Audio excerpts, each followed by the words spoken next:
கர்த்தருடைய பரிசுத்தமுள்ள நாமம் மகிமைப்படுவதாக. இந்த 2வது ஆராதனைக்கு வந்திருக்கிறோம். இந்த வருஷத்தினுடைய துவக்கம் முதல் அவருடைய பிரசனம் நம்மளை நடத்தி கொண்டிருக்கிறது.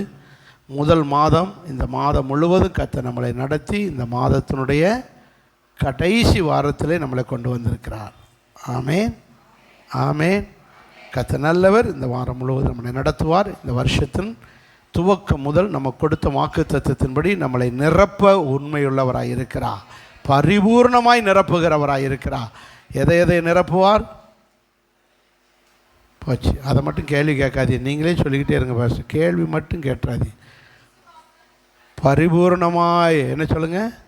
நிரப்புகிறவர். களஞ்சியத்தை நிரப்புகிறார், வலையும் படகையும் மீன்களால் நிரப்புகிறார், பள்ளத்தாக்கை தண்ணீர்களால் நிரப்புகிறார், ஆலயத்தை மகிமையினால் நிரப்புகிறார், அவரை அறிகிற அறிவினாலே நம்மளை நிரப்புகிறார். போன வாரம் பார்த்தோம், நம்மை பரிசுத்த ஆவியினாலே நிரப்புகிறார். பரிசுத்த ஆவியினாலே நிரப்பினால் என்னென்ன நன்மை என்று போன வாரம் உங்களுக்கு சொன்னேன். 1, அவன் அந்நிய பாஷை பேசுகிறவனாய் மாறுவான். அந்நிய பாஷை பேசுகிறவன் தேவனோடு ரகசியங்களை பேசுகிறான். ரகசியம் தேவனோடு பேசுகிற பாக்கியம் கிடைக்குது. தேவனோடு டைரெக்டாக பேசுகிற, இல்லைன்னா தூதர்கள் மூலம்தான் ஏதாச்சும் செய்ய வேண்டியது. நம்முடைய விண்ணப்பங்களெல்லாம் தூதர்கள் மூலம்தான் தேவன். இப்போ டைரெக்டாக தேவனோடு என்ன செய்கிறோம்? பேசுகிறோம். அந்நிய பாஷை அபிஷேக பரிசுத்த ஆவியில் நிரப்பப்பட்டதுனால். 2வது, பரிசுத்த ஆவியான நம்மளை சகல சத்தியத்துக்குள்ளும் நடத்துகிறார். நம்மளை கண்டித்து உணர்த்தி திருத்தி வாழ வைக்கிறார். பரிசுத்த ஆவி பெற்றதுனால என்ன நன்மை? பரிசுத்த ஆவினால் நிரப்பப்பட்டதுனால என்ன நன்மை? நம்மளை கண்டித்து உணர்த்தி நம்மளை என்ன செய்கிறார்? திருத்துகிற நல்ல ஆவியானவர் நமக்குள்ளே வந்து நிரப்புகிறார். சரி, இன்றைக்கி என்ன செய்தி? இன்றைக்கி என்ன செய்தி? பரிசுத்த ஆவியிலே மட்டும் பெற்ற, பரிசுத்த ஆவியினால் நிரப்பப்படுவதனால் உள்ள நன்மையை பார்த்தோம். அதோடு இன்னும் என்ன நிரப்பப்படணும் என்பதை குறித்து இன்றைக்கி 2 காரியம் சொல்ல போகிறேன். எடுங்கள், அப்போஸ்தலர் நடபடி புஸ்தகம் 6வது அதிகாரம் 3வது வசனம்.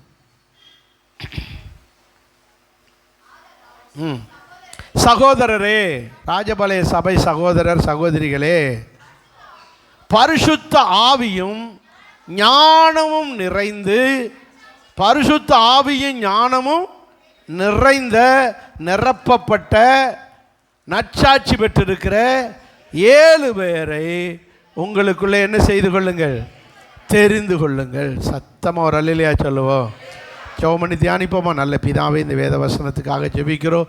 பரிசுத்த ஆவியும் ஞானமும் பெற்ற சகோதரர்களை தெரிந்து கொண்டது போல நாங்கள் பரிசுத்த ஆவியும் ஞானமும் பெற்றவர்களாக இருக்க எங்களுக்கு உதவி செய்வீராக, எங்களை நிரப்புவீராக. அந்த ஞானத்தால் நிரப்ப நாங்கள் எங்களை அர்ப்பணிக்கிறோம். எங்களோடு பேசுங்க, எங்களை ஆசீர்வதிங்க, எங்களை விடுவீங்க.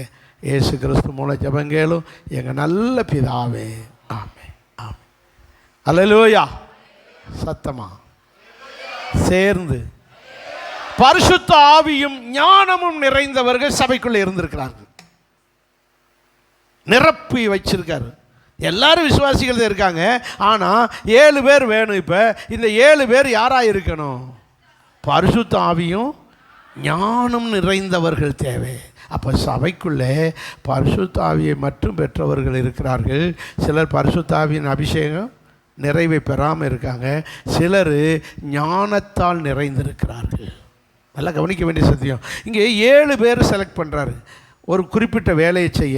பரிசுத்த ஆவியும் ஞானமும் நிறைந்தவர்கள் நிரப்பப்பட்டவர்கள் தேவை. அப்படின்னா ஞானம் இல்லாதவர்களும் சபைக்குள்ள என்ன செஞ்சுருக்காங்க? இருந்திருக்காங்க. ஞானம்னா என்ன? அதான் நம்ம ஞான சிஸ்டர் இன்றைக்கி வரவே இல்லையா ஆராதனைக்கு?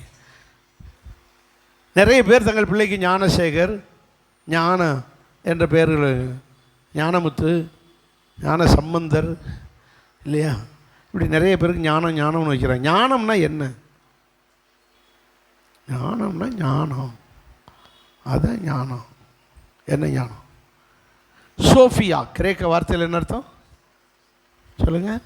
சோஃபியா என்றால் அந்த ஞானத்தினுடையதான அர்த்தம் என்னவென்றால் நிறைய 2-3 ஞானம் இருக்குது. அதில் ஒரு ஞானம், அந்த சோஃபியா என்ற வார்த்தைக்கு 3 அர்த்தம் இருக்குது. எல்லாத்தையும் போய் சொல்ல நேரம் இல்லை. ஒரு ஞானம் என்றால் ஒரு குறிப்பிட்ட வேலையை தப்பில்லாமல் மன நிறைவோடு செய்கிறதுக்கு பேர் தான் என்னது? ஞானம். ஒரு குறிப்பிட்ட வேலையை செய்ய அறிவு இருக்குது. என்ன இருக்குது? அறிவு இருக்குது. அறிவுனா நாலேஜ். ஒரு காரியத்தை அறிந்து கொள்ளணும். அந்த அறிந்து கொண்ட காரியத்தை அப்ளை பண்ணுவது, செயல்படுத்துவதுக்கு பெயர் தான் ஞானம். அறிந்ததை செயல்படுத்துவது. இப்போ பாடத்தை படித்து வச்சுருக்காங்க, ஆனால் அந்த கொஸ்டினுக்கு ஏற்ற ஆன்சரை எழுதுறதுக்கு பேர் தான் என்னது? ஞானம். டிரைவிங், இதுக்கு பேர் ஸ்டேரிங்.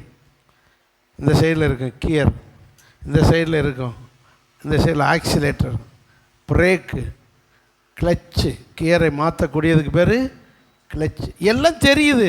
இது எதுக்குள்ளது, இதை மிதித்தா பெட்ரோல் சப்ளை ஆகும், பெட்ரோல் டேங்க்லேருந்து வெளியே வந்து இன்ஜினுக்கு போகும், அப்படி மிதிக்கும். அதுக்கு பேர் என்னது? Accelerator, brake. எல்லாம் தெரியுது. எப்போ ஆக்சிலேட்டரை மிதிக்கணும், எப்போ பிரேக்கை போடணும், எப்போ வண்டியை திருப்பணும், எப்படி திருப்பணும், இதுக்குத்தான் சொல்லுங்கள் ஞானம். இப்போ புரியுதா? ஒரு சாம்பார் செய்கிறதுக்கு என்னென்ன தேவை எல்லாம் தெரியுது. ஆனால் எதை எவ்வளவு எப்போ போடணும், எதை எப்போ சேர்க்கணும், அது எதை எவ்வளவு சேர்க்கணும், அதுக்கு தான் என்ன தேவை? இப்போ தெரியுதா குழம்பு ஏன் சரியில்லைன்னு?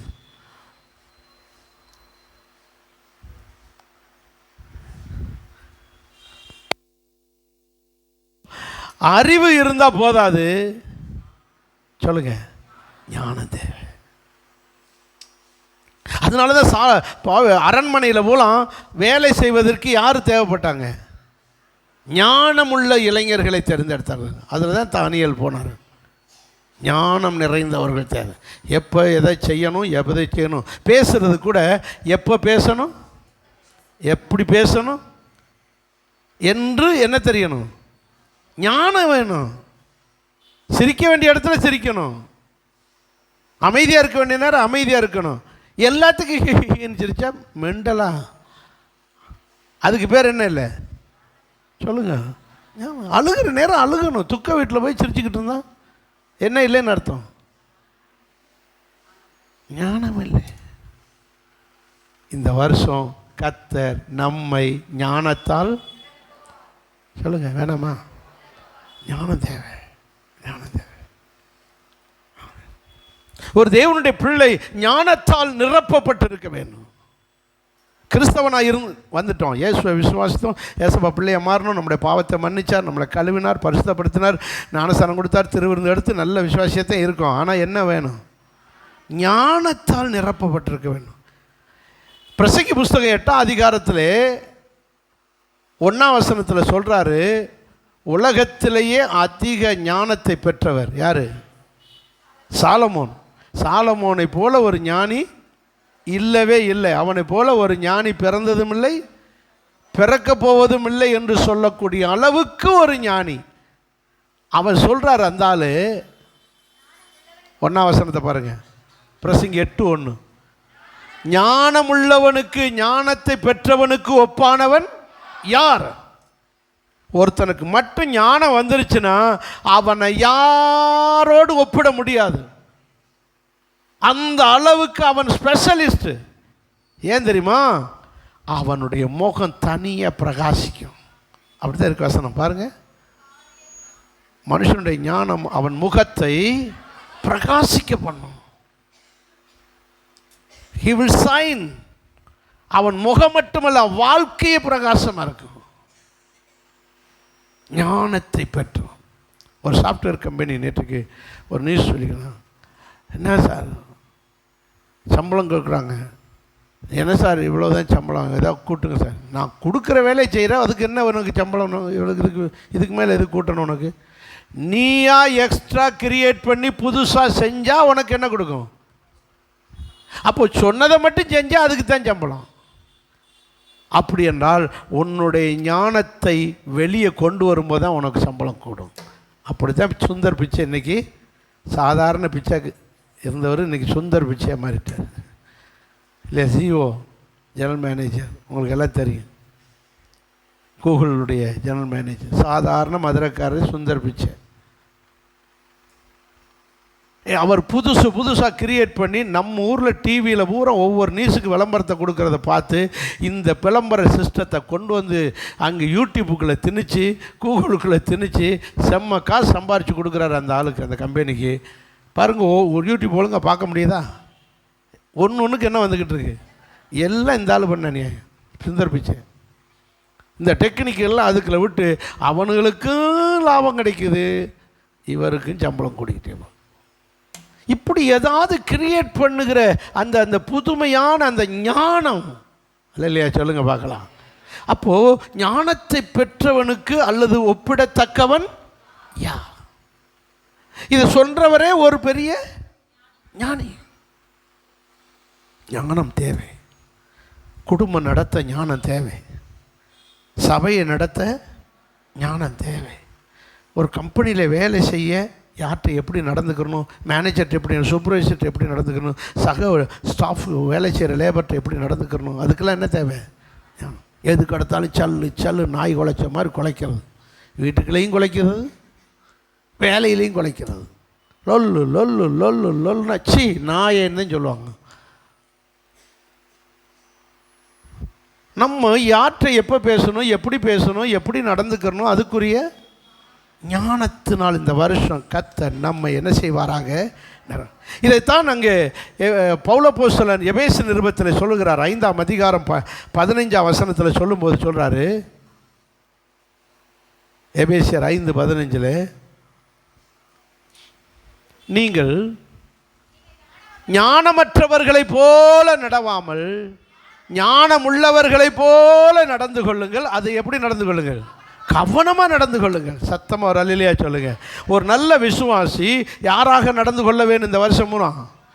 ஞானம் உள்ளவர்களைப் போல, ஞானத்தை பெற்றவர்களைப் போல நடந்து கொள்ளணும். அப்போது செய்ய வேண்டிய வேலையை செய்ய வேண்டிய நேரத்திலே சரியாய் செய்யும்போது என்ன ஆயிடுறோம்? ஞானம். அதான் ஞானம் உள்ளவர். செய்ய வேண்டிய வேலையை செய்ய வேண்டிய நேரத்தில் சரியாக செய்யணும். அதுக்கு தான் ஞானம் தேவை. இந்த வருஷம் முழுவதும் ஒரு ஞானத்தை பெற்றவர்களாய் நடக்க வேண்டும். ஆமென். அதுக்கு தான் தாவீது சொல்கிறாரு 90ஆம் சங்கீதம் 12ஆம் வசனத்தில், எனக்கு ஞான இருதயம் உள்ளவர்களாகும்படி எங்களுக்கு உதவி செய்யும். எப்படி சொல்கிறாரு? ஞான இருதயம் உள்ளவர்களாக வேண்டும். ஞானமுள்ள இருதயத்தை தாங்கப்பா, எங்களுக்கு ஞானமாய் நடந்து கொள்ள உதவி செய்யுங்கப்பா, ஞான இருதயத்தை எனக்கு தாங்க. ஞான இருதயம் உள்ளவர்களும் பாடு எங்கள் நாட்களை என்னும் அறிவை எங்களுக்கு. ஒரு தேவனுடைய பிள்ளைக்கு ஞானமுள்ள இருதயம் தேவை. நம்மெல்லாம் தேவனுடைய பிள்ளைகள். நான் உலக மக்களைப் போல் ஒரே கடையில் தான் ஜவுளி எடுத்திருக்கோம், ஒரே கடையில் தான் ட்ரெஸ் வாங்கியிருக்கோம், ஒரே கடையில் தான் அரிசி வாங்கி சமைக்கிறோம், ஒரே கடையில் தான் மசாலா ஜாமான் வாங்கி சமைக்கிறோம், ஒரே கடையில் தான் போய் காய்கறி வாங்கிட்டு வரோம். அதே காய்கறி தான் அவங்களும் திங்கிறாங்க, நம்மளும் திங்கிறோம், ட்ரெஸ் பண்ணுறோம். அவங்களுக்கு நமக்கு என்ன உண்டு? வித்தியாசம். அவர்கள் உலக மக்கள், நாம் தேவ மக்கள். நாம் தேவனுடைய மக்கள்னால் என்ன அர்த்தம்? அது பரலோகம் போகிறவங்க, நான் பரலோகத்துக்குரியவர்கள். நாம் அவர்களைப் போல நடவாமல் ஞானமாய் நடந்து எங்கே போய் சேரணும்? பரலோகம். நாம் ஞானமாய் நடக்க பழக வேண்டும். ஞானமாய் நடக்க ஞான இருதயத்தை நமக்குள்ளே கர்த்தர் என்ன செய்வாராக? தருவாராக. இந்த ஞானம் 2 வகைப்படும். சொல்லுங்கள், ஞானம் எத்தனை வகைப்படும்? 2 வகைப்படும். வாசியுங்கள். யாக்கோபு நிருபம் 3ஆம் அதிகாரம் 17ஆம் வசனம், 15ஆம் வசனம், 17ஆம் வசனம். சொல்லுங்கள். இப்படிப்பட்ட ஞானம் பரலோகத்திலிருந்து வருகிற ஞானமாயிராமல் லௌகீக சம்பந்தப்பட்ட ஞானமா. சொல்லுங்கள், என்ன ஞானம்? லௌகீகம் என்னது? உலக பிரகாரமான ஞானம். அப்போ சில ஞானம் உலக பிரகாரமாக இருக்கிறது. 17ஆம் வசனம் சொல்லுது, பரத்திலிருந்து வருகிற ஞானமோ. சொல்லுங்க, அப்போ ரெண்டு ஞானம் இருக்கிறது. பரலோகத்திலிருந்து வருகிற ஞானம், உலகத்திலிருந்து வருகிற ஞானம். ரெண்டு ஞானம் இருக்கிறது. நாம் ஞானத்தை பெற்றவர்களில் எந்த ஞானத்தை பெற்றவர்களாக இருக்கிறோம் பார்க்க போகிறோம். நம்ம பார்க்கணும். நீங்கள் இந்த வசனம் அப்படியே இருக்கட்டும், நீதிமொழிகளுக்கு வாங்க. சரி, பிரசங்கிக்கு வாங்க. பிரசங்கி 9 அதிகாரம் 1 வசனத்துக்கு போகிறோம்.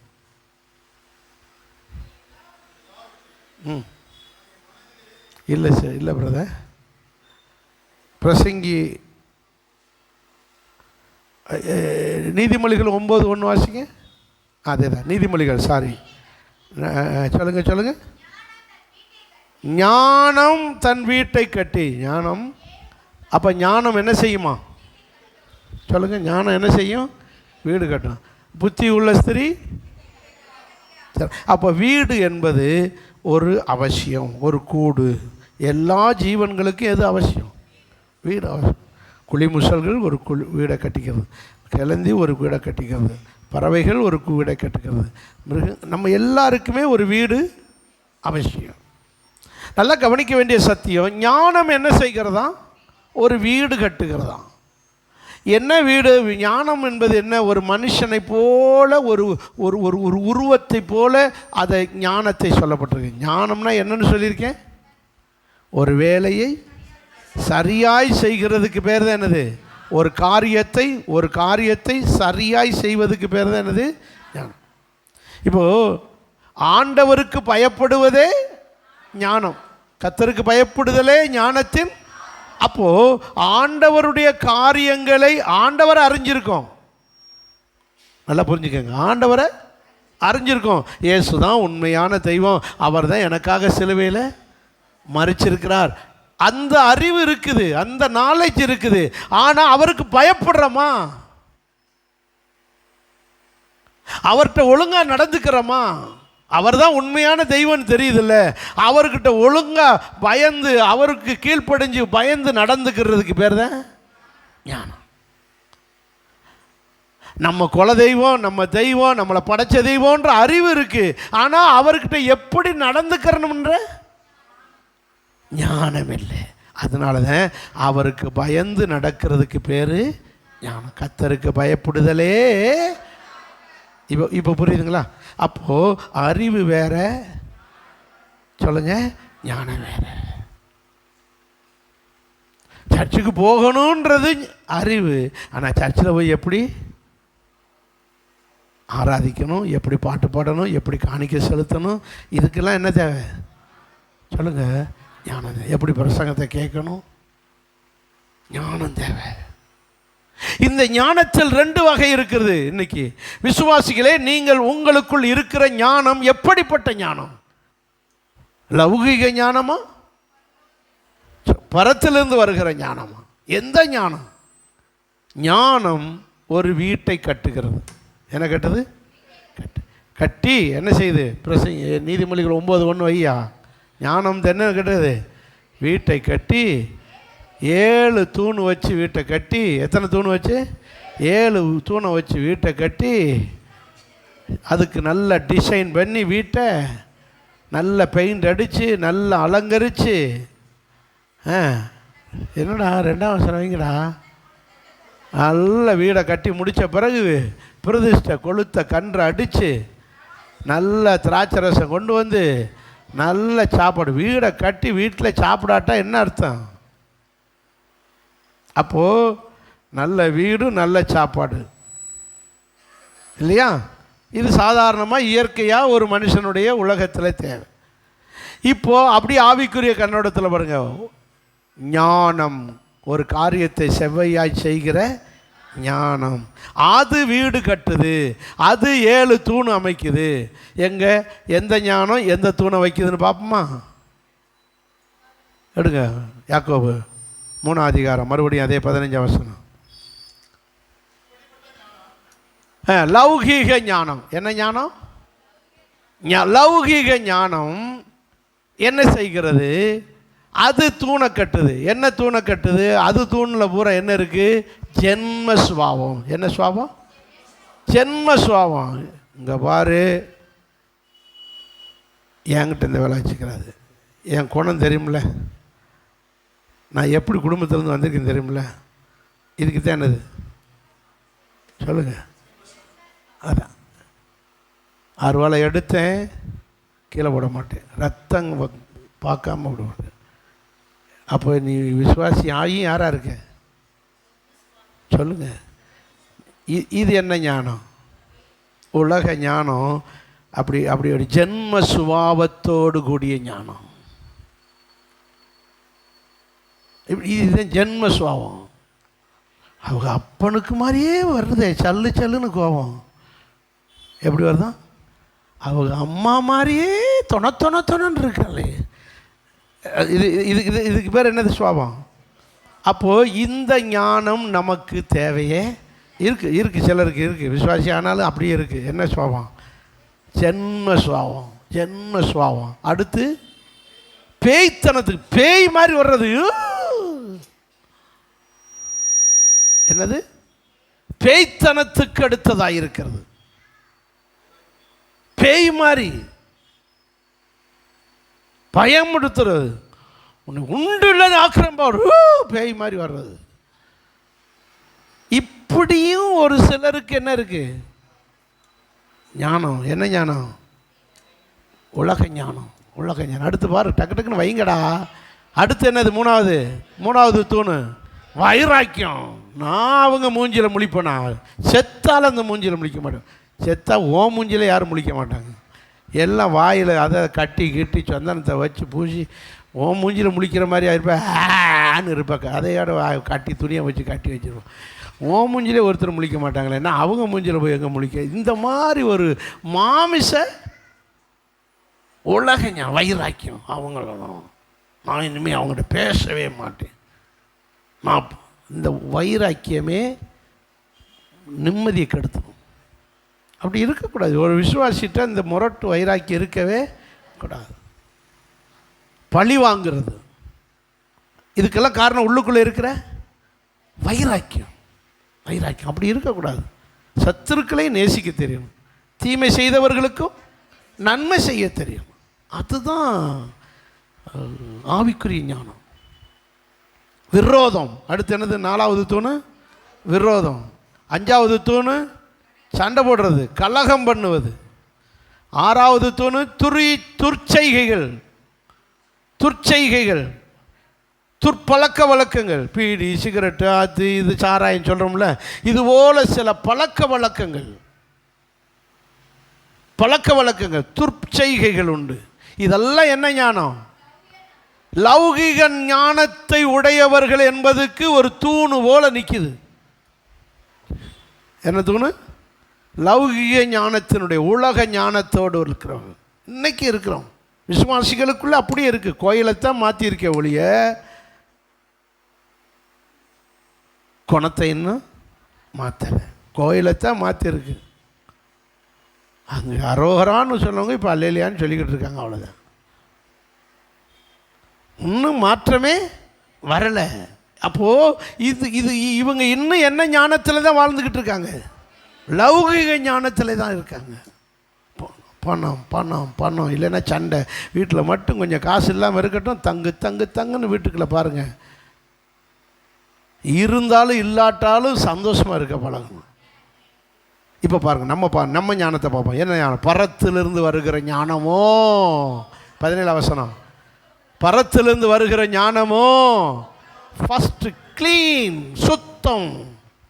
எது சுத்தம்? மனசு சுத்தம். சரீரம் தான் அழகாக குளிச்சுட்டு வந்திருப்பீங்களே. லேட்டாக தானே 2 ஆராதனை தானே வர்றீங்க. இந்த ஃபஸ்ட் ஆராதனைனாலும் குளிருக்கு பயந்துட்டு குளிக்காமல் 1-2 வந்துருங்க. நீங்கள் அழகாக என்ன செஞ்சுட்டு வந்திருப்பீங்க? குளிக்கணும். அழகாக குளித்து எடுத்து வந்திருப்பீங்க. இது சரீர கிளீனிங். இது என்ன தான் க்ளீன் பண்ணாலும் ஒரு வெயில் அடிக்கட்டும் வேர்த்து இப்போ மறுபடியும் நார்த்து எடுத்துடும். அதனால் இதை ஒரு பெருசாக எடுத்துக்கிறவே கூடாது. இது தேவை, சரீர சுத்தம் தேவை. ஆனால் அதை விட சுத்தம் எதுக்கு? மனசு சுத்தம், மைண்டு சுத்தம், இருதய சுத்தம். எபிரேயக்காரன் சொல்கிறாரு, சுத்த சுத்த இருதயம் உள்ளவர்களுக்கு கர்த்தர், சங்கீதம் 73:1, சுத்த இருதயம் உள்ளவர்களுக்கு இயேசு கிறிஸ்துவின் ரத்தம் சகல பாவங்களை மனசில் இருக்கிற சுத்தம் பண்ணும். மனசில் இருக்கிற சகல பாவங்களையும் கழுவி சுத்தம் பண்ணும். ஸோ சுத்தமாகணும், சுத்தமாக வாழணும், மனசு சுத்தமாகணும்னு சுத்தத்தை பற்றியதான ஆர்வத்தையும் இன்ட்ரெஸ்டையும் உண்டாக்குவதற்கு பேர் தான் பரத்திலிருந்து வருகிற ஞானம். புரியலை, பிரசங்கம் புரியலை, நிறைய பேர் புரியலை. பரத்திலிருந்து வருகிற ஞானம் என்ன? சுத்தத்தை ஃபோக்கஸ் பண்ணிக்கிட்டே இருக்கும். அதுதான், அது ஒரு வகையான ஒரு தூணு. என்ன தூணு? சுத்தத்தை முக்கியப்படுத்துகிற தூணு. சுத்தமாக இருக்கணும். ஆண்டவரே என்னை பரிசுத்தப்படுத்தும், பரிசுத்தப்படுத்தும், பரிசுத்தப்படுத்தும், பரிசுத்தப்படுத்தணும். பரிசுத்தத்துக்கு முக்கியத்துவம் கொடுக்கிற தூணு இது ஒரு வகையான ஞானம். சுத்தத்தை முக்கியப்படுத்துகிறது. அதுதான் பரத்திலிருந்து வருகிற ஞானத்திலே ஒரு தூணு. ரெண்டாவது தூணு சமாதானமாக இருக்கணும். Peace of mind. என்ன தேவை இருந்தாலும் என்ன இருக்கும்? சமாதானம் இருக்கும். என்ன பஞ்சாயத்து ஓடிக்கிட்டு இருந்தாலும் சரி, எவ்வளோ விலைவாசி, என்னென்ன காரியம், என்ன சண்டை சச்சன்னா நம்ம நீட்டாக கூட சமாதானமாக இருப்போம். ஒரு தண்ணி ஓடிக்கிட்டு இருக்கு ஆற்றுல, நல்ல நதியில் தண்ணி ஓடிக்கிட்டு இருக்கு. நடுவில் பார்த்தீங்கன்னா ஒரு சின்ன திட்டு இருக்குது. அதில் ஒரு நாணல் செடி இருக்குது, சின்ன ஞான செடி. அதில் போய் ஒரு சிட்டுக்குருவி உட்காந்துட்டு கீச்சுன்னு பறவை பறந்துக்கிட்டு. சுற்றிலும் இவ்வளவு தண்ணி அப்படியே பிரவாகித்து போய்கிட்டு இருக்கு. கொஞ்சம் கூட இந்த தண்ணியை பற்றி கவலைப்படாமல் அந்த சிட்டுக்குருவி அந்த நாணலில் உட்காந்து என்ன செஞ்சுக்கிட்டு இருக்கு? கீச்சுன்னு விளையாண்டுக்கிட்டு இருக்கு. இதுக்கு பேர் தான் என்னது சொல்லுங்கள்? என்ன வேணாலும் நடக்கட்டும் உலகத்தில். இந்த பக்கம் பூகம்பம் நடக்கட்டும், இந்த பக்கம் சுனாமி வரட்டும், இந்த பக்கம் என்ன நடக்கட்டும், யார் திமுக ஆண்டா என்ன, அண்ணா திமுக ஆண்டா என்ன, பிஜேபி ஆண்டான, காங்கிரஸ் ஆண்டான, நாம் பரலோகம் போகிறோம்ப்பா ஜாலியாக. ஆமேன்னு சொல்ல மாட்டேன். ஏன்னா நமக்கு என்ன தந்துடுவார்? சமாதானம். என்ன வேணாலும் சம்பாரிச்சுக்கப்பா. நீ ராஜபாளையத்தையே சம்பாரித்து வச்சுக்க. இந்த மனுஷன் உலகம் முழுவதையும் ஆதாயப்படுத்திக்க. நீ ஆதாயப்படுத்தி வச்சுக்க. எனக்கு எது போதும்? பரலோகம். மனிதன் உலகம் முழுவதையும் ஆதாயப்படுத்தி ஒரு தராசில் வைங்க. இந்த பக்கம் பரலோகத்தை வச்சுக்கோங்க. எது நமக்கு பெஸ்ட்டு? பரலோகம். ஒன்றும் கிடையாது. நீங்கள் கொஞ்சம் உட்கார்ந்து சிந்திச்சா கடவுள் ஞானத்தை தந்துடுவார். வாழ்க்கையெல்லாம் ஒன்றுமே இல்லை. என் பிள்ளை, நான் பெத்த பிள்ளை, என் பிள்ளைக்காகத்தான் நான் உயிரோடு இருக்கேன் பாஸ்டர். ஒன்றும் கிடையாது. கல்யாணம் ஆனவொன்னு உன்னை விட்டு போயிடுவான். பொம்பளை பிள்ளைன்னா நான் எங்கள் அம்மா வீட்டுக்கு போகிறேன்னுவான். பொம்பளை பிள்ளை அப்புறம் விருந்தாடி மாதிரி தான் வந்துட்டு போகும். அனுபவத்துலேருந்து சொல்கிறேன், அதான் சொல்கிறேன். பொம்பளை பிள்ளை பூரா ஏதாயிரும் விருந்தாடி மாதிரி வந்துட்டு போவோம். அதுக்கு ஆசை இருக்கும், நம்ம கூட இருக்க. ஆனால் முடியாது. பையன் அவ்வளோதான், கட்டி கொடுத்தாச்சு அவனை. எல்லா உறவுகளும் என்ன செஞ்சிடும்? போயிடும். அப்பா அம்மா இருக்கிற, எங்கள் அப்பா இருக்கார், எங்கள் அம்மா இருக்கார், எங்கள் அம்மா எல்லாம் டிக்கெட் வாங்கிட்டு போகும் பாருங்க. இப்போ யாரும் நிரந்தரமே இல்லை. எல்லா உறவுகளும் பிரிஞ்சிடும். கணவன் அப்படியே கணிஞ்சிருவார், வயசு ஆக ஆக கணிஞ்சிருவார். மனைவி அப்படியே மறைஞ்சிரும். எல்லாம் மறையும் பிரியும், ஒன்றும் கிடையாதுங்க. நீங்கள் உங்கள் பிள்ளைகளை வளர்க்குறீங்க, அப்புறம் அவங்களுக்கு கட்டி கொடுக்குறீங்க, உங்கள் பேர அது ஒரு அந்த பேர பிள்ளையை தூக்கி கொஞ்சம் நேரம் விளையாடுறீங்க, அப்புறம் அதுக்கு வளர்ந்து வருது, அது வேணா அதுக்கு வேணால் பேரன் கல்யாணம் பேத்தி கல்யாணத்தை வேணால் பார்க்குறீங்க, அதுக்கு ஒரு குழந்தை பிறக்கும், அதுக்குள்ள உங்களுக்கு டிக்கெட்டுக்கு நேரம் ஆயிடுது. அந்த பேர பிள்ளைக்கு உங்களை யாருன்னே 4வது தலைமுறை வருதா, 4வது தலைமுறையோடு அதுக்கு ஒரு போட்டோவை தான் பார்த்துக்கிட்டு இது எங்கள் அம்மாவுடைய எங்கள் அப்பாவுடைய அப்பான்னு அந்த போட்டோவை பார்த்தே சொல்ல முடியும். உங்களை யாருன்னே தெரியாது. உங்ககிட்ட இங்கிட்டு உங்கள் அப்பா உங்கள் அம்மாவோட தாத்தா பாட்டி, அதுக்கு அடுத்து அவங்க அம்மா வேணால் ஞாபகம் இருக்கும். அதுக்கு அவங்க அப்பா அம்மா தெரியுமா? தெரியாது, அறிய முடியாது. எந்த ஊரில் இருந்தாங்க, என்ன சம்பாரிச்சாங்க, என்ன வச்சாங்க, ஒன்றுமே தெரியாது. ஸோ இங்கிட்டு 4 தலைமுறை, இங்கிட்டு 4 தலைமுறை. இதுக்கு எதுக்கு இடையில இந்த பாடு? நமக்கு பெத்தமா வளர்த்தமா, நம்ம கடமையை கட்டி கொடுத்தமா, போ நீ உன் பிள்ளைய நீ காப்பாற்றிக்க. அவங்களும் அப்படித்தான் ஆயிடுவாங்க. என் பிள்ளைய நான் பள்ளிக்கூடத்தில் சேர்க்கணும், நான் போகிறேன் ஊருக்கு. போ, நீ போவாயின்னு எனக்கு நல்லாவே தெரியும். இவ்வளவு தாங்க. இதுக்கு போயிட்டு எதுக்கு நிம்மதியை கெடுத்துக்கிட்டு வாழ்ந்துக்கிட்டு கிடைக்கு? நல்ல இதான் பைபிள் கரெக்டாக சொல். 4 தலைமுறைக்கு தான் உன் பாவத்தை என்ன செய்வேன், விசாரிப்பேன். எந்த உறவும் நமக்கு நிரந்தரமே இல்லை, கடவுள் மட்டும்தான் நமக்கு நிரந்தரம். அவரை பிடிச்சிக்கங்க, அவரை பிடிச்சிக்கங்க. இருக்கிறது கொஞ்ச நாள், நிம்மதியாக வாழ பழகுங்க. அல்லேலூயா சொல்லுவோமா? அல்லேலூயா. சுத்தம், சமாதானம். 3வது சமாதானம், சாந்தம், அமைதியாக வாழ்கிறது. எதுக்கு எடுத்தாலும் நாய் மாதிரி குலைக்கக்கூடாது, பேய் மாதிரி தங்குன்னு ஆடவும் கூடாது. சாந்தத்தை பழகணும். சாந்தமாக, மீக்னஸ். சாந்தத்துக்கு ஆங்கிலத்தில் என்னது? மீக்னஸ். அப்படியே அமைதியாக்குறது. 4வது தோணு இணக்கம், அட்ஜஸ்ட்மெண்ட். என்னது? அட்ஜஸ்ட்மெண்ட், இணங்கி போகிறது. கணவன் மனைவிக்குள்ளே என்ன இருக்கணும்? இணக்கம் இருக்கணும். நான் சம்பாதிக்கிறேன். சிஸ்டர்மார் பொம்பளைகள்கிட்ட போனால் நான் சமைக்கிறேன், இவங்ககிட்ட போனால் நான் சம்பாதிக்கிறேன். 2 பேரும் ஆளுக்கு ஒன்று அட்ஜஸ்ட் பண்ணித்தான் ஆகணும். Life is adjustment. Life is.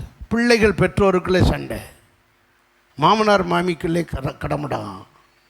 எல்லாத்தையும் என்ன செய்ய பழகணும்? அது யாரும் கரெக்டான நபரே கிடையாது. எல்லாரும் எல்லாவற்றையும் கரெக்டாக செய்கிற அளவுக்கு நம்ம யாருமே பெர்ஃபெக்டானவங்களே பூரணரே கிடையாது. எல்லாத்தையும் ஒரு குறை இருக்கத்தான் கழுத அட்ஜஸ்ட் பண்ணி போகணும். 2 வண்டியில் ஒரு மாடு முன்னாடி போகுது, சரி, ஒரு மாடுக்கு வியாதி போல் இழுக்கும் கொஞ்சம் பின்னாடி, கால் வலிச்சிருக்கு அன்றைக்கி. இந்த கால் வலி மாட்டுக்காக அந்த நல்ல மாடு என்ன செய்யணும்? கொஞ்சம் அட்ஜஸ்ட் பண்ணி நின்று போகணும். வேறு என்ன செய்ய? காலில் என்ன வந்திருக்கும்? ஏதாவது லாடம் அடிச்சிருப்பாங்க, புண்ணு வந்திருக்கு ஏதாவது. அதனால் 2 மாடும் அந்த வண்டியில் என்ன செய்யணும்? இணைஞ்சி போகணும், அனுசரித்து போகணும். அவ்வளோதான் வாழ்க்கை, அவ்வளோதான் அதுக்கு கோணம். இவ்வளோ தான் இந்த ஆள் மனுஷன், இந்த ஆள் அந்த மனுஷன், இவ இப்படித்தான் அப்படித்தான் சொல்லி பிள்ளைகளாக இருந்தாலும் சரி, பெற்றோராக இருந்தாலும் சரி, பிள்ளைகளாக இருந்தாலும் இப்படியே எல்லா அந்த இணக்கம் இணக்கம் இணக்கம் இணக்கம் இது ஒரு வகையான பரத்திலிருந்து வந்த ஞானம். இணங்கி போக தெரியலைன்னா உனக்கு என்ன இல்லை சொல்லுங்க? ஞானம் இல்லை. இறக்க குணம். 5வது என்னது? இறக்கம். நற்கனி நிறைந்த, பாரபட்சம் அல்லாத, மாயமற்றதாக இராமல். இப்படி ஒரு தூண்கள்லாம் இருக்குது. ஆக மொத்தம் ஞானம் என்ன கட்டுது? வீடு கட்டுது. இது உலக ஞானம் ஒரு வீடை கட்டுது, பரலோக ஞானம் ஒரு வீடை கட்டுது. உலக ஞானத்தில் உள்ள தூண்கள் 7, பரலோக ஞானத்தில் உள்ள தூண்கள். அந்த தூணு பூரா கலகம், கோபம், வைராக்கியம், சண்டை, பகை, இதெல்லாம் இதுக்குள்ளே இருக்குது. இந்த ஞானத்தில் பூரா அட்ஜஸ்ட்மெண்ட்டு, இணங்கி போகிறது, சுத்தமாக இருக்கிறது, இது பண்ணி போகிறது. அதெல்லாம் இப்போது நமக்குள்ளே இருக்கிறது எந்த ஞானம்? சில நேரம் இந்த ஞானம் பாஸ்டர், சில நேரம் இந்த ஞானம் பாஸ்டர். சர்ச்சுக்குள்ளே வந்தால் இந்த ஞானம் வந்துடுது, வீட்டுக்கு போனால் இந்த ஞானம் வந்து. என்ன செய்யலாம்? இதுக்கு தான் யாக்கோபு 1:5 சொல்கிறாரு, வாசிங்க. உங்களில் ஒருவன் ஞானத்தில் குறைவுள்ளவனாயிருந்தால், சொல்லுங்க, தேவனிடத்திலே கேட்க கடவன். யார்கிட்ட கேட்கணுமா? ஏன்? தேவன் எப்படிப்பட்டவர்? சம்பூர்ணமாக அள்ளி கொடுக்கிறவரும், ஒருவரையும் கடிந்து கொள்ளாமல் கொடுக்கிறவர். என்ன ஓயாமல் கேட்டுக்கிட்டே இருக்க?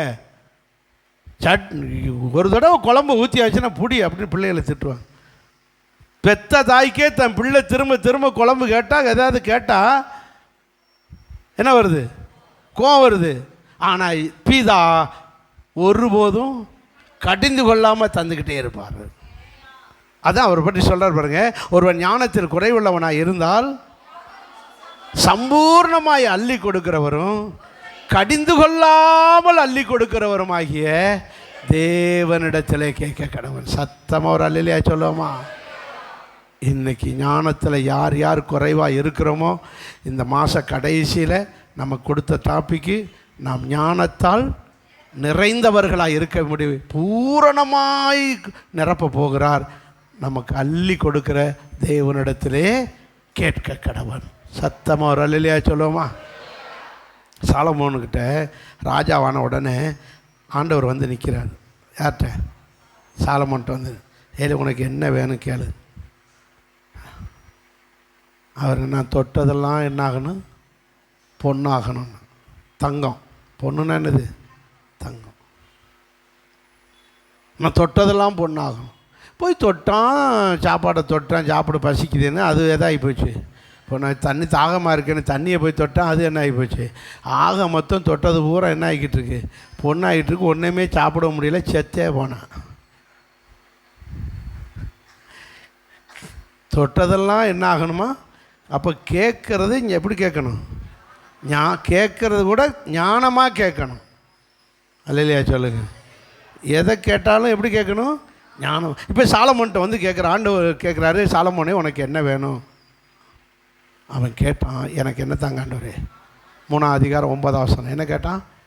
எனக்கு ஞானமுள்ள இருதயத்தை தார். எப்படி சொல்கிறாரு?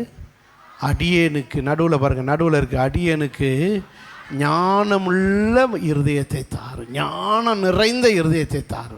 அதனால தான் புதிய ஏற்பாட்டில் சொல்லும்போது சாலமோனை போல ஒரு ஞானி பிறந்ததுமில்லை, அவ்வளோ பெரிய ஞானி. அதான் இந்த சாலமோன் ஞானமுள்ள. அந்த ஞானம் எப்படிப்பட்டது? எப்படிப்பட்ட ஞானத்தை கேட்குறாரு? உமது ஜனங்களை நியாயம் விசாரிக்கிறதற்கு நன்மை தீமை இன்னதென்று, நன்மை எது கெட்டது எது நல்லது எது கெட்டது என்று வகையறுக்கிற ஞானம். சத்தமாக ஒரு அல்லையா சொல்லுங்க.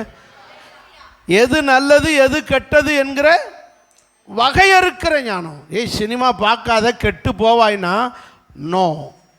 நான் பார்க்கறதுனால அதில் நிறைய நல்ல காரியம் இருக்குது, கெட்டது இருக்குது. நான் நல்லதை எடுத்துக்கிட்டு ஃபில்டர் மிஷினே உனக்கு அவ்வளவு ஃபில்ட்ரு பண்ண தெரியுமா?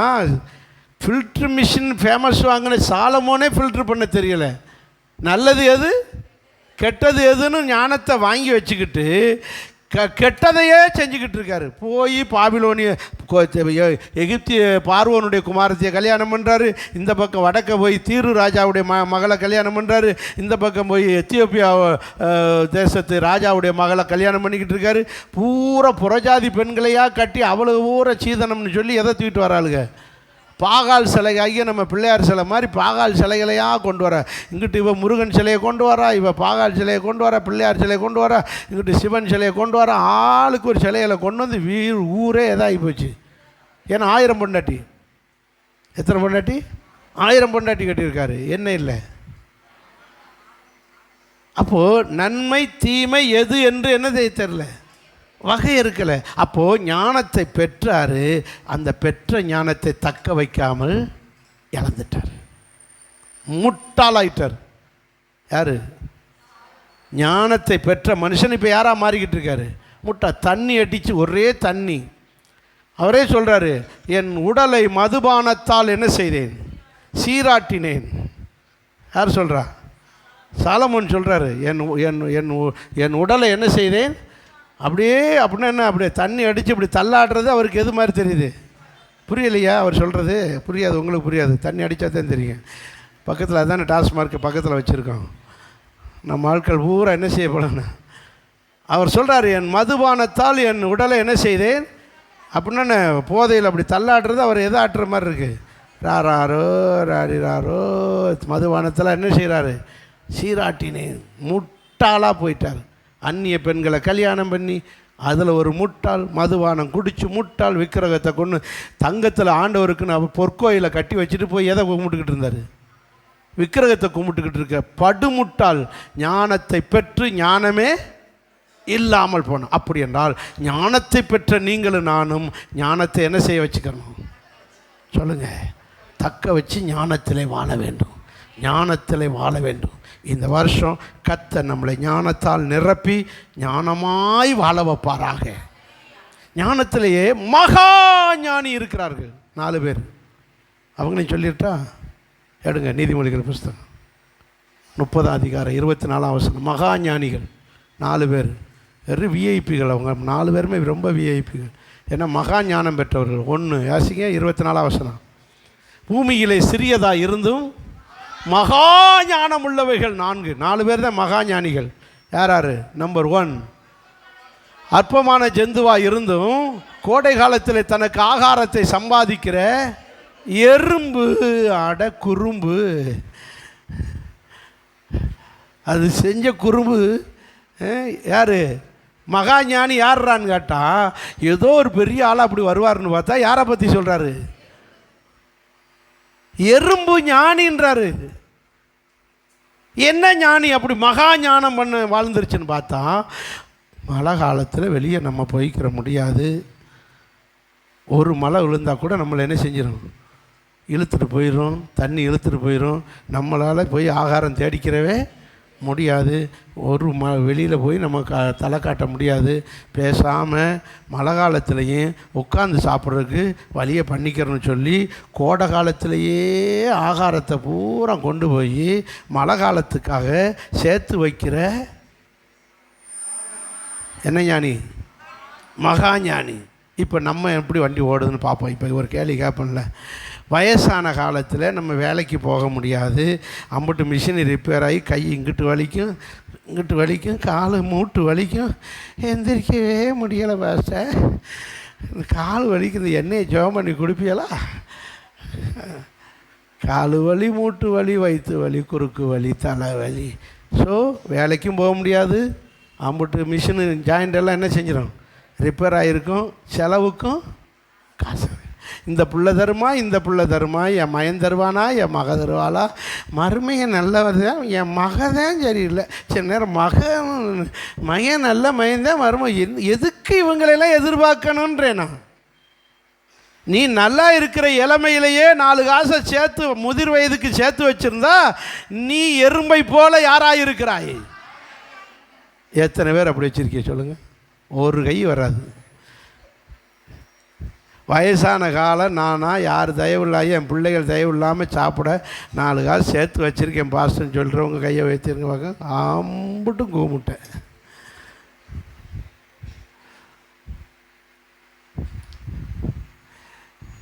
எங்கள் இந்த சிஸ்டத்தை அறிஞ்சு தான் கவர்மெண்ட்டில் அந்த வெள்ளைக்காரன் காலத்திலேயே என்ன கொண்டு வந்தான்? பென்ஷனை கொண்டு வந்தான். அந்த பென்ஷனையும் இந்த படுவாவிய சுதந்திரம்ன்ற பேரில் வாங்கி நாட்டில் அந்த பென்ஷனையும் கிடைக்க விடாமல் ஆக்கி விட்டாங்க. இனி பென்ஷனில் என்னத்தே ஒரு 5000 10,000 கொடுத்தா ஒரு மாத்திரை மருந்துக்காவது உதவிக்கிறோம். வயசான காலம் ரொம்ப சாப்பிட முடியாது, 2 இட்லியாவது சாப்பிட்றதுக்கு உதவிக்கிறோம். ஒரு சின்ன பென்ஷனாவது கொடுங்களான்னா பென்ஷனே இல்லைன்றாங்க. எப்படி அப்போ தெரிஞ்சு போச்சுல, நம்மளாவது பென்ஷனுக்கு ஏற்ற மாதிரி ஒரு காரியத்தை செஞ்சுக்கிட்டா நீங்கள் யாராகிட்டீங்கன்னு அர்த்தம். வெறும் ஞானி இல்லை. நான் யாரை பற்றி சொல்லிக்கிட்டு இருக்கேன்? மகா ஞானியை பற்றி சொல்லிக்கிட்டு இருக்கேன். பாஸ்டே சொல்லிட்டார், இன்றைக்கே வேலையை ஸ்டார்ட் பண்ணிட வேண்டியதான். அல்லையா சொல்லுங்கள். மகா ஞானிகள்லாம் ஒரு அல்லையா சொல்லுங்கள். நான் ஒருத்தர் சார். 2வது மகா ஞானி யார் தெரியுமா?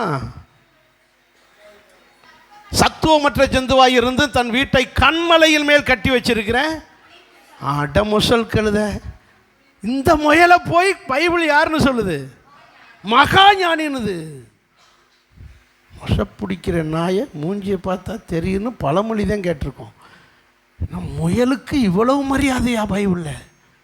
காரணம், அந்த முயலால் யாரோடையும் சண்டை போட பலன் இல்லை, அதுக்குரிய ஆயுதமும் இல்லை, கொம்பும் கிடையாது, கடிக்கிறதுக்கு வாயில் சிங்கம் நாய் மாதிரி என்ன இல்லை, நாய் சிங்கம் கரடி புலி மாதிரி பல்லுகளும் கிடையாது, பல்லும் கிடையாது, கொம்பும் கிடையாது, ஒரு இலவும் கிடையாது. நம்ம ஆனாலும் சேஃப்டியாக வாழ்கிறதுக்கு அது ஒரு இடத்த சூஸ் பண்ணி அங்கே போய் ஒரு சேஃபாக இருக்குது பாருங்கள். அதான் என்ன இடம் சொல்லுங்கள்? கண்மலை. கண்மலை. அப்போது அது கூட சேஃப்டியாக வாழ்கிறதுக்கு ஒரு இடத்த சூஸ் பண்ணியிருக்காருங்க. நமக்கு இருக்கா? ஒரு பக்கம் பேய் தொல்லை, ஒரு பக்கம் நோய் தொல்லை, ஒரு பக்கம் இந்த தொல்லை, இந்த இதெல்லாம் பேயை எதிர்த்து நம்மளோட சண்டை போட நம்மளால் முடியுமா? கொம்பாக இருக்குது பேய்கிட்ட சண்டை போட. சொல்லுங்கள், பேயோட. அதனால் மனுஷர் எந்த ஒரு உம்பு இல்லாமல் நம்மளை பாதுகாப்பாக வாழ்கிறதுக்குரிய ஒரே இடம் இயேசு கிறிஸ்துவனுடைய ஆலயமாகிய அவருடைய வீடாகிய சபை. நீங்கள் சபையில் சேர்ந்து சபைக்குள்ளே ரட்சிக்கப்பட்டு ஞானஸ்நானம் எடுத்து திருவிருந்து எடுத்து சபைக்குள்ளே இருக்கிறவரெல்லாம் குளிமுசலை போல வெறும் ஞானி கிடையாது. சொல்லுங்க, நீ சபையில் சரியான ஒரு விசுவாசியாக மாறிட்டீங்கன்னா நீங்கள் தான் மகா ஞானி. ஏன்னா சபைக்குள்ள இருக்கிறவனை எந்த பிசாசும்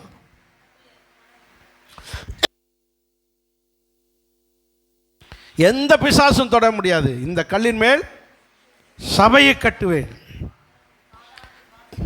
சொல்லுங்க,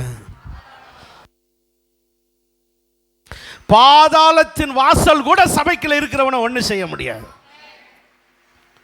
சபை விசுவாசிக்கு அவ்வளவு என்ன உண்டு? மந்திரவாதி, உலகத்தில் இருக்கிற 1000 மந்திரவாதிகள் சேர்ந்தாலும் நம்மளை அசைக்க முடியாது. அப்படி ஒரு சேஃபான இடம் தான் இது சபை. சபைக்குள்ளே வரணும்னா யார் வர முடியும்? ரட்சிக்கப்பட்டவர்கள் தான் சபைக்குள்ளே வர முடியும். ரட்சிக்கப்பட்டவர்களே கர்த்தர் அனுதினமும்.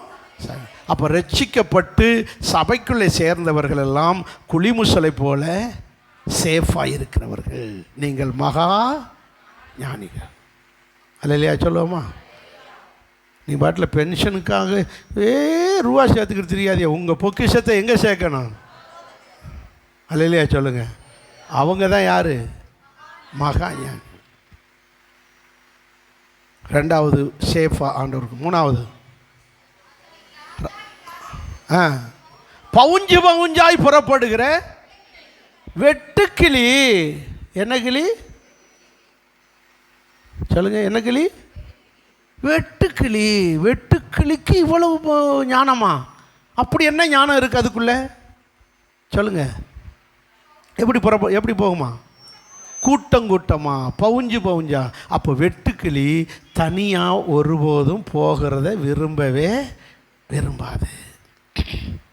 இந்த இணைந்து வாழுகிற வாழ்க்கை, இணைந்து சபையோடு இருக்கிற வாழ்க்கை, இணைந்து தேவ பிள்ளைகளோடு இருக்கிற வாழ்க்கை, அந்த அந்த அந்த தேவ ஜனத்தோடு வாழுகிற வெட்டுக்கிளியை போன்றவர்கள் தேவ சபையோடு இருக்கிறவர்கள். இங்கே ஆராதனை நடக்குது, அங்கே ரோடு சுற்றிக்கிட்டு இருக்கு. என்ன சர்ச்சுக்கு போகலையா? கொஞ்சம் ஒரு வேலையாக போச்சு, அடுத்த வாரம் தான் போகணும். அட வெட்டுக்கிளியே, நீ மகா ஞானியா? பைபிளே சொல்லுது, ஆராதிக்கிறவர்களோடு ஆராதிக்கணும், அழுகிறவர்களோடு அழுகணும்.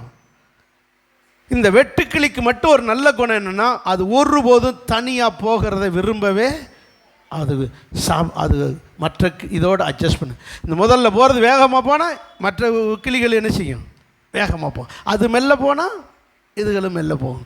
இப்படி நம்ம இசைந்து போகிற தேவ திட்டத்தோடு தேவ சபையோடு இசைந்து போகிறவர்கள் எல்லாம் மகாயான. 4வது, சீக்கிரம் நேராக முடிக்கிறேன்.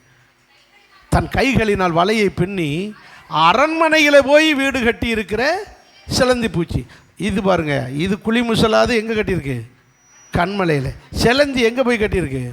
அரண்மனை. ஏன் அரண்மனையில் கட்டுறது என்ன பெரிய இதாக சொல்லிக்கிட்டு இருக்குன்னா, அரண்மனையில் உள்ள கட்டியாச்சுன்னா அரசனை சாமானியமாக எந்த மனுஷனுமே என்ன செய்ய முடியாது, பார்க்கவே முடியாது, பார்க்க விட மாட்டாங்க.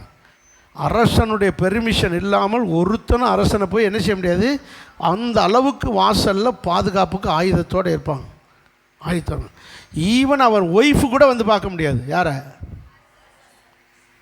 ராஜாவுடைய ஒய்ஃபு கூட, மனைவி ராணி கூட போய் பார்க்க முடியாது. அப்படி தான் ஆகாஷ் வேற எஸ்தர் என்ன செய்ய முடியல, பார்க்க முடியலை. பெர்மிஷன் கேட்டு பார்க்குற, பெர்மிஷன் கிடைக்கல. என்னை கொன்னாலும் கொல்லட்டு, நான் அவரை போய் பார்க்க போகிறேன்னு அவர் இந்த அம்மா என்ன செய்கிறா, துணிஞ்சு போய் வாசலில் போய் என்ன செஞ்சிட்டா, விழுந்து கையை நீட்டிட்டா. என்னை ஒன்றும் செஞ்சிடாதிய, நான் ராஜாட்ட பேசுவேன். எப்படி நீ வரலான்னு ஈட்டியை தூக்கிட்டான் குத்துறதுக்கு. யாரை? எஸ்தரை. ராஜா உடனே செங்கோலை எடுத்து என்ன செஞ்சிட்டாரு, நீட்டிட்டாரு. அவளை ஒன்றும் செஞ்சிடாதப்பா, என் பொண்டாட்டி பாவா. யாரு? அகாஸ்வரர் டே அவளை ஒன்றும் செஞ்சிடாதியடா, என் மனைவிடா, ஒன்றும் செஞ்சிடாதியடா. அந்த அளவுக்கு பாதுகாப்பு நிறைஞ்ச இடம் எது? அரண்மனை. அதுக்குள்ளே போய் வீட்டை கட்டி வச்சிருக்கு பாருங்க. அப்படியா ஒருத்தன் வந்தான்னா ராஜாவைத்தான் பார்ப்பானே ஒழிய இங்கே உட்கார்ந்து ரசித்து பார்த்துக்கிட்டு அளவுக்கு அவனுக்கு அங்கே என்ன இருக்காது சொல்லுங்க? நேரம் இருக்காது. அரண்மனைக்குள்ள போய் மேலே என்னென்ன இருக்குன்னு பார்க்குறதுக்கு நேரம் இருக்கும். எலும்பை எண்ணிடுவாங்க. அப்போது ஒரு வயலும் நம்மளை பார்க்கக்கூட மாட்டாத ஒரு சேஃபான இடம் எதுன்னு பார்த்து இந்த சிலந்தி அங்கே போய் கட்டி வச்சு. அப்படின்னா இதுகளுக்கெல்லாம் இருக்கிற ஞானம் நமக்கு கொஞ்சமாவது இருக்கா? கர்த்தர் நம்மளை ஞானத்தால் சொல்லுங்க நிரப்புவாராக. ஆமென், ஆமென். இந்த கடைசி இன்னொரு காரியம் இருக்குது, அதையும் சொல்லி முடிச்சிடறேன். என்ன நீங்கள் மறுபடியும் சொல்ல முடியாது. வாசிங்க அப்போஸ்தலர் நடவடிக்கை புஸ்தகம் 6ஆம் அதிகாரம் 5ஆம் வசனம். அப்போஸ்தலர் நடவடிக்கை 6:5.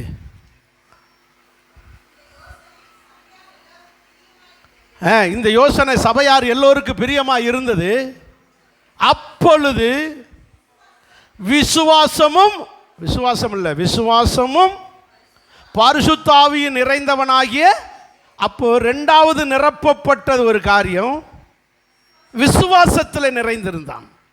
ஒன்று பரிசுத்த ஆவியும் ஞானமும் நிறைந்தவனாயிருந்தான். ரெண்டாவது விசுவாசமும் பரிசுத்த ஆவியும் நிறைந்தவன். அப்போ ஒன்று ஞானத்தால் நிரப்பப்பட வேண்டும், ரெண்டாவது விசுவாசத்தில் நிறைஞ்சிருக்கணும். ஒரு விசுவாசி விசுவாசத்தில் எப்படி இருக்கணும்? நிறைஞ்சிருக்கணும். விசுவாசம் என்பது நிரப்பப்பட வேண்டிய ஒன்று. விசுவாசம்ன்றது துவக்கமும் உண்டு, முடிவு உண்டு. விசுவாசத்தை துவக்குகிறவரும் முடிக்கிறவருமாய். அப்போ அதுக்கு துவக்கம் உண்டு, முடிவு உண்டு, நிறைவு உண்டு, குறைவு உண்டு. அப்போ விசுவாசத்திலே நாம் எப்பவும் எப்படி இருந்திருக்கணும்? நிறைஞ்சிருக்கணும். விசுவாசம் இல்லாமல் தேவனுக்கு பிரியமாக இருக்கவே.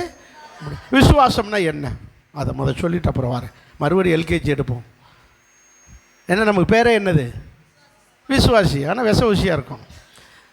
ஒன்றும் விசுவாசியாக இல்லை, அம்புட்டு இருக்குது, விஷ ஊசியாக தான் இருக்குது. விசுவாசமே இல்லை.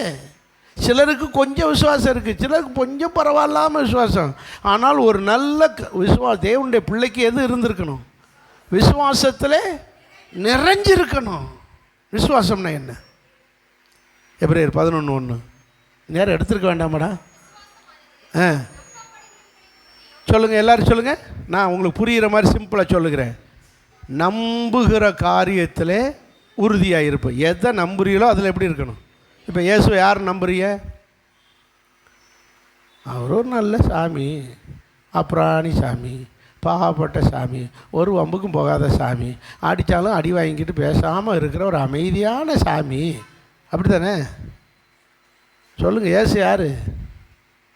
இது எதுக்கு உங்கள்கிட்ட போய் சொல்லி நாங்கள் மாட்டிக்கிட்டு எதானு தேவன்னு கேட்குறவங்க?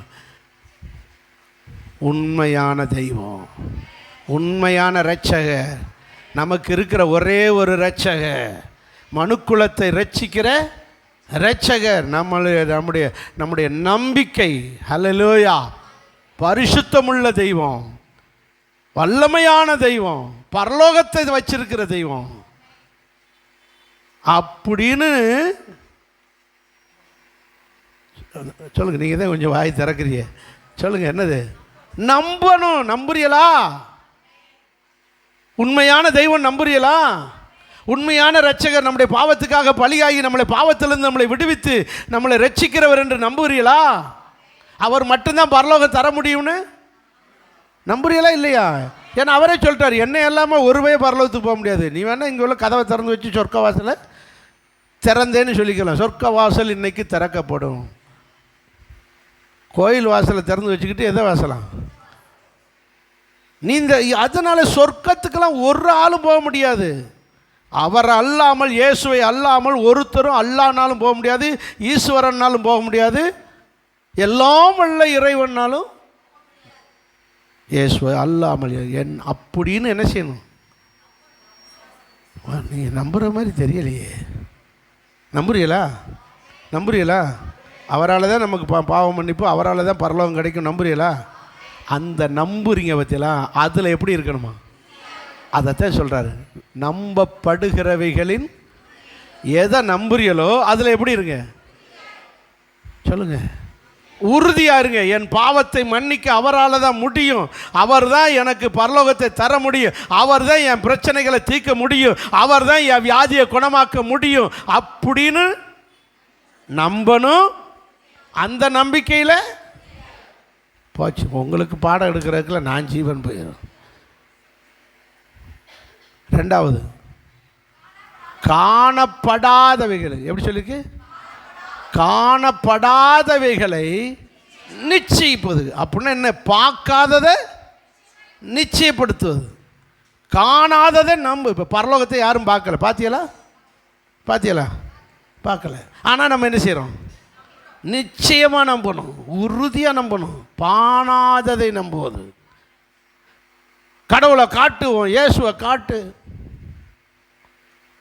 ஒருத்தர் போய் நம்ம விசுவாசி என்ன செஞ்சிருக்காரு, ஒருத்தர்கிட்ட போய் என்ன செஞ்சுருக்காரு, கடவுளை பற்றி சொல்லியிருக்காரு. கடவுளை பற்றி சொன்னோடனே அவன் என்ன செஞ்ச, பக்கத்தில் வந்து அந்த நம்ம சகோதரி சொன்னோம், இது என்ன செஞ்சுருக்கு, இந்த முடி இங்கிட்டு கொஞ்சம் போடுறாங்க இல்லையா, கொம்பு மாதிரி, இது இப்படி கொஞ்சம் கொம்பு மாதிரி இப்படி போட்டு இருந்திருக்கு. யார்? நம்ம விசுவாசி. அந்த பொம்பளை என்ன செஞ்சுருக்கு, இயேசுவை பற்றி சொன்ன உடனே இந்த முடியை பிடிச்சி சொல்லுன்னு இழுத்துருச்சு. இப்போ வலிக்குதுல்ல, இந்த வலியை காட்டு, உன் கடவுளை நான் நம்புறேன்ட்டு. யாரு? அந்த பொம்பளை. வலியை காட்டு, உன் இயேசுவை நாங்கள் நம்புக்கணும். அப்போத்தான் இவங்க சொன்னாங்களாம், இதை நாம் உணர்வது போல, எதை? வலியை உணர்வது போல கடவுள் இருப்பதை உணரத்தான் முடியுமே ஒழிய பார்க்க முடியாது. பரிசுத்தம் உள்ளவன் தேவனை தரிசிப்பான் அப்படின்னு சொன்னாங்க. இதுபோல் பசியை உணர்வது போல கடவுள் நமக்குள்ளே இருப்பதை உணரத்தான் முடியுமே ஒழிய பார்க்க முடியாது. எப்போ பார்க்கலாம்னா, அங்கே போனால் பார்க்கலாம். இன்றைக்கி நான் காதில் கேட்குறோம், உணர்கிறோம், அன்னைக்கு முகமுகமாய் பார்ப்போம். கொரிந்தியர் 1 கொரிந்தியர் 13 கடைசியில் இருக்குது, 11ஆம் வசனத்தில். அவரை என்ன செய்வோம்? 11ஆம் வசனம் நினைக்கிறேன். அவர் என்ன செய்வோம்? கண்ணாடியிலே பார்ப்பது போல நிழலாட்டமாய் அறிகிறோம், ஆனால் அங்கே போன பிறகு முகமுகமாய் போய் பார்ப்போம். அல்லையா? சொல்லுங்கள் பார்க்கலாம். ஸோ இப்படி காணாதது எப்படி சொல்லுங்கள், நம்புகிறதுல உறுதியாக இருப்பதும் காணாததை நம்புவதும் விசுவாசம். சொல்லுங்கள், பார்க்காததை நம்புறதுக்கு பேர் தான் என்னது? விசுவாசம். சத்தமாக ஒரு அல்லையா சொல்லுங்கள் பார்க்கலாம். இந்த விசுவாசத்தில் நாம் குறைவாக இருக்கவே கூடாது, நிறைவாக இருக்கணும், எப்பவும் உறுதியாக இருக்கணும். இப்போ பாருங்கள், சின்ன ஒரு யாக்கோபு, இந்த ஒரு வசனம் மட்டும் சொல்லி முடிக்கிறேன். யாக்கோபு 2ஆம் அதிகாரம் 20ஆம் வசனம். கிரியை இல்லாத விசுவாசம் செத்தது. 26ஆம் வசனம். அதில் ஆவி இல்லாத சரீரம் செத்தது, அதுபோல கிரியை இல்லாத விசுவாசமும் செத்தது. இப்போ எல்லாரும் அல்லையா சொல்லுங்க பார்க்கலாம். இந்த உடம்புக்குள்ள ஆத்மா இருக்குது. ஆத்மா என்ன வடிவத்தில் இருக்குது? ஆவி வடிவத்தில் இருக்குது. நமக்குள்ளே இருக்கிற ஆத்மா எப்படி இருக்குது? ஆவி உருவத்தில் இருக்குது. இந்த ஆத்மாவாகிய ஆவி வெளியே போயிட்டா நம்முடைய சரீரம் என்ன பார்த்து சொல்லுங்கள், அல்லையா சொல்லுங்கள், சரீரம் செத்துரும். இந்த ஆத்மா வெளியே போயிட்டா இந்த சரீரம் செத்துரும். இதுபோல் இந்த விசுவாசம் கிரியையில் காட்டாட்டா இந்த விசுவாசமே என்ன செஞ்சிடும்? செத்த விசுவாசம்ன்றார். செயல் வடிவத்துக்கு கொண்டு வராத விசுவாசம் எல்லாம் செத்தது. சின்ன எக்ஸாம்பிள் மட்டும் சொல்லி முடிக்கிறேன். 12 வருஷமாக பெரும்பாடு வியாதி. யாருக்கு? பைபிளில் ஒரு அம்மாவுக்கு. காசை புறம் தொலைச்சிட்டா, செலவழிக்க காசு இல்லை. பெரும்பாடுனா உதிரப்போக்கு, பெரியடு சொல்கிறாங்க இல்லையா. இது 365 நாள் அந்த அம்மாவுக்கு என்ன செஞ்சுக்கிட்டு இருக்கு? உதிரப்போக்கு போய்கிட்டே இருக்குது, நிறுத்த வழி இல்லை. அந்த காலத்தில் இப்போனா ஆப்ரேஷன் பண்ணி கர்ப்பப்பை எடுத்துருவோம். அந்த காலத்தில் ஒன்றுமே தெரியாது, கையில் காசு இல்லை, எல்லாம் வைத்தியம் பண்ணியாச்சு. இந்த தீட்டான ஸ்திரீயோட ஒரு ஆம்பளைய கூட்டத்துக்குள்ளே போய் எப்படி போய் என்னை குணமாக்குன்னு கேட்குறது. சீஷர்கள் இருக்காங்க, 12 தடிமாடுகள் ஆம்பளைய கூட்டம், அதுக்கு மேலே மற்ற ஆம்பளைய கூட்டம் இருக்குது. இதுக்குள்ளே போய் நான் எப்படி தேவை போய் நிற்க, என்ன வியாதின்னு கேட்டால் நான் என்ன சொல்ல அப்படின்னு சொல்லி இந்த அம்மா என்ன செய்யுது? வெட்கப்படுது. எப்படிடா இந்த ஆள்கிட்ட. ஆனால் இயேசுக்கிட்ட போனால் என்ன கிடச்சிரும்? சுகம் கிடைச்சிடும். ஆனால் எப்படி போகிறது? எப்படி போய் இந்த தீட்டான நிலைமையில் பரிசுத்தமான கடவுள்கிட்ட போய் நான் எப்படி நிற்பேன்? இந்த ஆம்பளையை விடுவாங்களாம். ஆனால் அவரை தொட்டால் எனக்கு என்ன கிடைக்கும்? சுகம் கிடைக்கும். ஏன்னா அவர் தொட்டவங்களுக்கு பூரா என்ன கிடைச்சிருக்கு? அவரை தொட்டால் சுகம் கிடைச்சிரும். அல்லது அவர் என்னை தொடணும், இல்லைன்னா நான் அவரை தொடணும். இப்படி ஒரு நிலைமையில் எக்ஸ்ட்ரா ஒரு விசுவாசம் வைக்கிறா பாருங்க. யார்?